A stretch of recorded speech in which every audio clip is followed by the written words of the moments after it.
Do you find yourself dreading Monday mornings because of that one coworker who seems to thrive on negativity?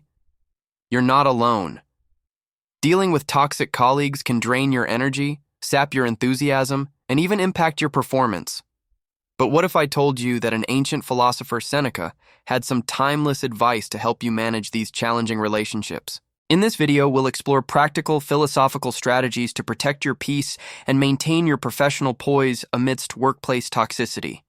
So, are you ready to reclaim your tranquility and navigate the stormy seas of negativity with grace? Let's dive in. First, you need to identify what makes a colleague toxic. Toxicity often manifests as persistent negativity, manipulation, or a constant need to undermine others. These individuals might gossip, spread rumors, or belittle your achievements. Seneca would advise you to observe without judgment.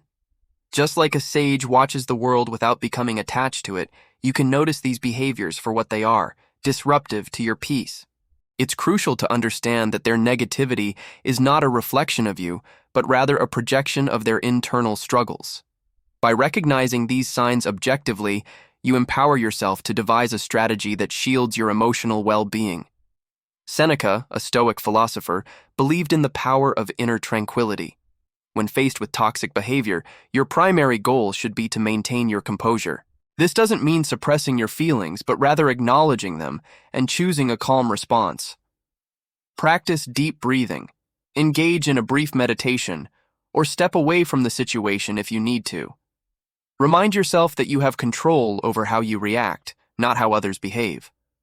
Seneca teaches us that no external condition can disturb a calm mind unless we allow it. By centering your mind, you create a buffer that absorbs negativity without letting it penetrate your inner peace.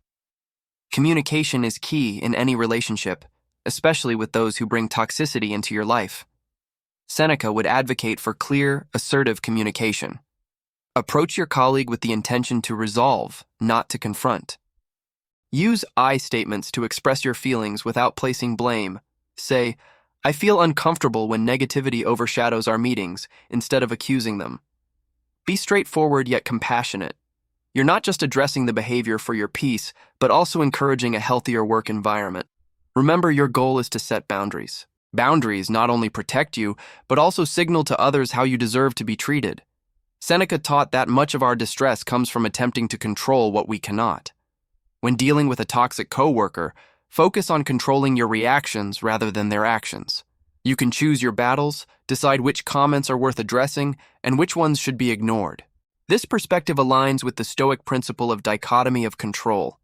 Distinguish what is within your power and what is not. By redirecting your energy towards your own responses, you conserve your emotional resources for more productive uses. This approach not only reduces stress, but also enhances your ability to remain composed and effective in your role.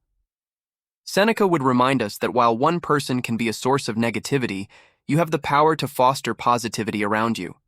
Form alliances with colleagues who uplift you, engage in projects that excite you, and contribute to creating a supportive workspace. Your attitude can inspire others and gradually change the culture. Remember, positivity is contagious. By focusing on gratitude and the collective well-being, you not only enhance your work environment, but also counterbalance the negativity from toxic individuals.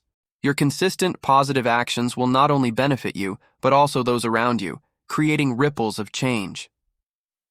Before addressing how to deal with toxic coworkers, it's crucial to understand what makes a person toxic. Often, it's a manifestation of underlying personal struggles, insecurities, or stress. Seneca, the Stoic philosopher, reminds us that people act out of ignorance or distress rather than malice. Recognizing this can shift your perspective from frustration to compassion. It allows you to see beyond their behavior and realize that their actions are more about them than about you. By understanding this, you equip yourself with a mindset that is less reactive and more empathetic, making it easier to maintain your own peace amidst their chaos. Seneca teaches the importance of setting clear boundaries, not just as a defensive measure, but as a way to respect your own value and space. Boundaries are essential when dealing with toxic individuals because they help define where your limits lie.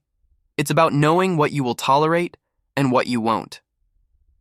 Start by calmly and assertively communicating your needs. Remember, boundaries are not walls to keep people out, but fences to keep you safe. Establishing these limits allows you to engage with others on healthier terms, reducing the impact of their negativity on your life.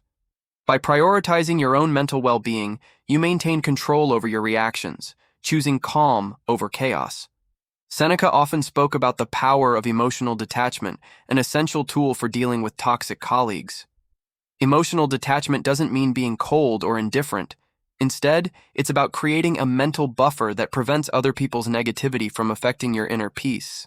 Practice observing your emotions as they arise without becoming entangled in them. This detachment allows you to respond thoughtfully rather than react impulsively. By not internalizing the negativity, you maintain clarity and focus, which are crucial for personal and professional growth. Implementing this technique can transform your interactions, making them less about confrontation and more about understanding and pragmatism. Self-reflection is a powerful practice that Seneca encouraged as a way to fortify oneself against external negativity. By regularly examining your own thoughts and behaviors, you gain a deeper understanding of your reactions and triggers. This introspection helps you identify areas where you might be contributing to the tension and allows you to adjust your approach. It also reinforces your strengths and values, reminding you of your resilience. When you know yourself well, external negativity loses its power over you. Embrace self-reflection as a daily ritual, allowing it to guide you toward more harmonious interactions and a more profound sense of personal peace. In the end, one of the most profound lessons from Seneca is the art of letting go. Holding on to resentment or frustration towards a toxic coworker only serves to anchor you in negativity. Letting go requires you to release your need for control over others' actions and focus instead on your responses. It's about forgiving, not for their sake, but for yours. This doesn't mean you condone their behavior, but it frees you from the emotional burden. Practice letting go of what you cannot change and redirect your energy towards what truly matters to you. This shift not only lightens your emotional load, but also empowers you to pursue your path with renewed purpose and peace. Seneca, one of the great Stoic philosophers, emphasized the importance of focusing on what is within your control. Toxic colleagues can indeed be a source of immense stress, but you can't control their behavior. What you can control, however, is your reaction to it. Instead of getting ensnared in their negativity, redirect your energy towards your own actions and responses. By consciously choosing not to engage with their drama, you preserve your mental clarity. Remember, your peace of mind is too valuable to be dictated by someone else's behavior. When you cultivate this mindset, you build a barrier between their negativity and your well-being. Seneca believed in the power of emotional detachment.